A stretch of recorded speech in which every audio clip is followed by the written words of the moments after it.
Hello and welcome to the Hussaini Public High School HMT Srinagar. Dear students, Assalamu alaikum warahmatullahi wabarakatuh. As you know, we have discussed this very topic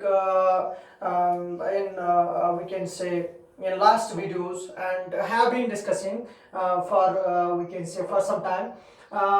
Today we have the same topic, that is direct and indirect speech. Either we can say narration. इसमें जो हमने पढ़ा कि जो direct speech होती है वो दो हिस्सों की बनी हुई होती है। ये जो जिसे रिपोर्टिंग वर्ब कहते हैं ये तीन टेंसेस में आ सकती है और जो रिपोर्टेड स्पीच है वो 6 किस्म की हो सकती है। जैसे कि आपको मैंने कहा है कि जो रिपोर्टेड स्पीच है अगर ये असर्टिव की बनी हुई हो तो कंजक्शन दैट आना चाहिए। अगर ये मतलब प्रेजेंट अगर ये इंट्रागेटिव की हो तो कुछ और कंजक्शन आना चाहिए, अगर ये इंपरेटिव की हो तो कुछ और कंजक्शन आना चाहिए। लेकिन यहाँ पे हम बात करते हैं जो रूल नंबर फर्स्ट मैंने इससे पहले वीडियोस में बताया है कि जो रूल नंबर फर्स्ट है वो प्रेजेंट सिंपल चेंज होता पास्ट सिंपल में। अकॉर्डिंगली जो प्रेजेंट के वो पास्ट में चेंज हो जाएंगे और कुछ पास्ट के जो है वो इन देयर कॉरस्पॉन्डिंग पास्ट में चेंज हो जाएंगे। और जिस तरह मैंने कहा शल शुड में चेंज हो जाएगा, विल या तो शुड में चेंज हो जाएगा या वुड में चेंज हो जाएगा। लेकिन जो आज का हम यहाँ पे टॉपिक है वो ये है कि अगर रिपोर्टिंग वर्ब इंट्रागेटिव में हो, इंट्रागेटिव में हो तो जब भी इंट्रागेटिव में हो इंट्रागेटिव सेंटेंस, तो interrogative sentence as you know कि इंट्रागेटिव सेंटेंस ऑलमोस्ट 3 तरीकों से बनते हैं। तो यहाँ पे मैं 2 तरीके बताऊंगा आपको। एक तो है WH वर्ड्स, यानी WH वर्ड्स से कुछ इंट्रागेटिव सेंटेंस बन जाते हैं और कुछ बन जाते हैं हेल्पिंग वर्ब से, हेल्पिंग या मॉडल ऑक्सिलरीज से।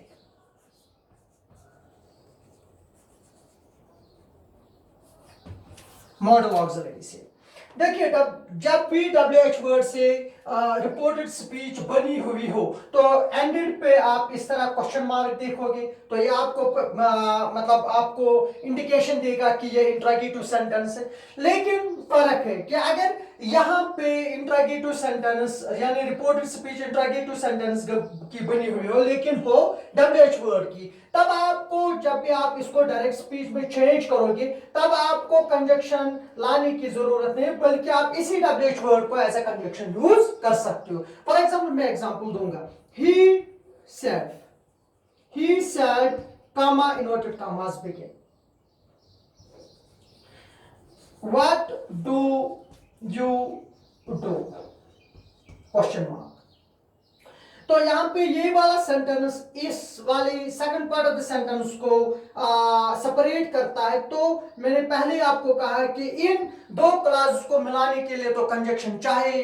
अगर असर्टिव होता जिस तरह मैंने कहा कि प्रीवियस जो वीडियोस मैंने आपको दिए हैं या इससे पहले जो वीडियोस उसमें बोला था कि रूल नंबर फर्स्ट में प्रेजेंट सिंपल पास्ट सिंपल में चेंज हो जाता है, अकॉर्डिंगली टाइम भी टेनिस इसी तरह इसमें भी चेंज हो जाता है। लेकिन सेंटेंस की जो डिफरेंसेस है तो उसके मुताबिक ही कंजक्शन यूज होता है। फॉर एग्जांपल हम लिखेंगे he asked or inquired, he asked। अब देखिए आप कंजक्शन है, 2 क्लासेस है, इनका ज्वाइन होना लाजमी है तो WH वर्ड को आप लाओगे, क्योंकि मैंने पहले ही कहा है कि अगर इंट्रागेटिव सेंटेंस WH वर्ड का बना हुआ हो तो WH वर्ड खुद वहां पे एज ए कंजक्शन इस्तेमाल होता है। he asked what I did, तो ये बना इसका इनडायरेक्ट स्पीच। तो ये है डायरेक्ट स्पीच, ये बना इसका इनडायरेक्ट स्पीच। तो ये है कि अगर WH वर्ड हो। तो दूसरा अगर इस तरह हो, he said comma inverted commas begin, do you know me, इसका बनेगा he said if, क्योंकि यहां पे देख लीजिए जब भी मॉडल ऑक्सिलरी या हेल्पिंग वर्ब का इस्तेमाल हो यानी उससे कोई भी इंट्रागेटिव सेंटेंस बनता हो तो वहां पे आपको क्या करना है, वहां पे आप इफ या वेदर को एज अ कंजक्शन ले सकते हो। तो यहां पे या तो आपको WH word as a conjunction लेना है WH वर्ड, या आपको क्या ले सकते हो, इफ या weather.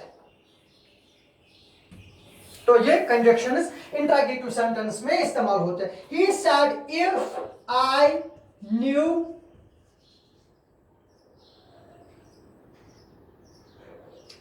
If I knew him.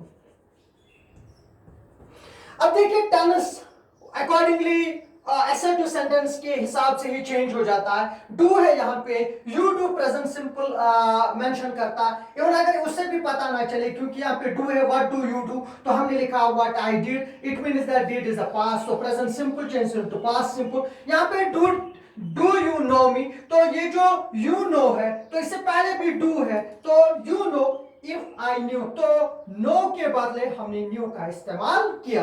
तो ये था कि अगर हमें इस तरह का कोई भी वहां पे डायरेक्ट स्पीच में आ जाए, तो जहां पे रिपोर्टिंग वर्ब पास्ट में हो और रिपोर्टेड स्पीच किसी इंट्रोगेटिव सेंटेंस की बनी हुई हो, तो वहां पे हमें कौन सा कंजक्शन इस्तेमाल करना है, तो अकॉर्डिंगली आपको ऐसे कंजक्शंस का इस्तेमाल करना है। तो ये था मतलब इंट्रोगेटिव सेंटेंस। अब हम इंपरेटिव सेंटेंस को डिस्कस करेंगे। देखिए जिस तरह मैंने कहा कि आपको जिस तरह असर्टिव में दैट का इस्तेमाल होता है एज अ कंजक्शन वहां पे, और इंट्रोगेटिव में अभी भी हमने पढ़ा कि WH वर्ड या इफ या वेदर का इस्तेमाल होता है। उसी तरह अगर डायरेक्ट स्पीच में इंपरेटिव सेंटेंस पाया गया, तो आप वहां पे क्या करोगे। देखिए अगर ये वाला हिस्सा इंपरेटिव सेंटेंस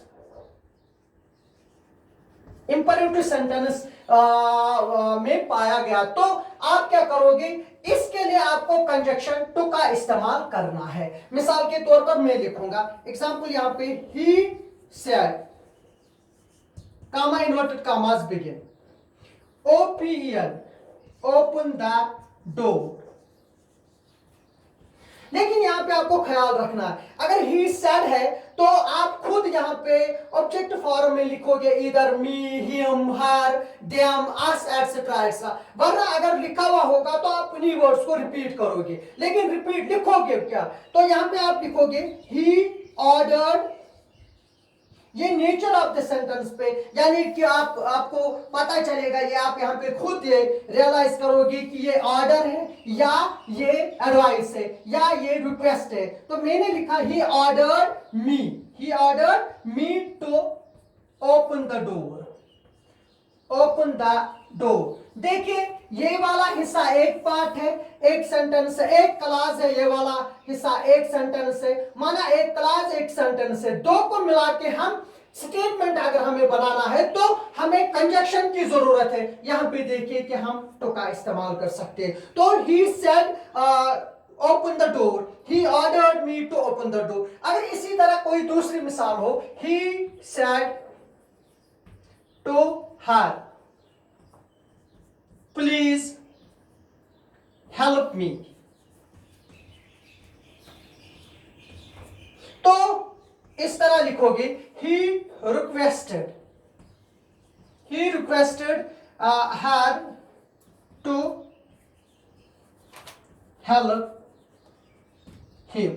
तो इस तरह आप लिख सकते हो। तो अल्टीमेटली आपको पता चलेगा कि यहां पे जहां भी टू एज अ कंजक्शन इस्तेमाल हुआ है, जिस तरह हमें असर्टिव में दैट का कंजक्शन इस्तेमाल होता है, तो इसी तरह हमें इंट्रोगेटिव में WH वर्ड या इफ वेदर का इस्तेमाल होता है एज अ कंजक्शन। तो same is the case in imperative sentences. अगर रिपोर्टेड स्पीच इंपरेटिव सेंटेंस की बनी हुई हो तो कंजक्शन टू का इस्तेमाल होता है।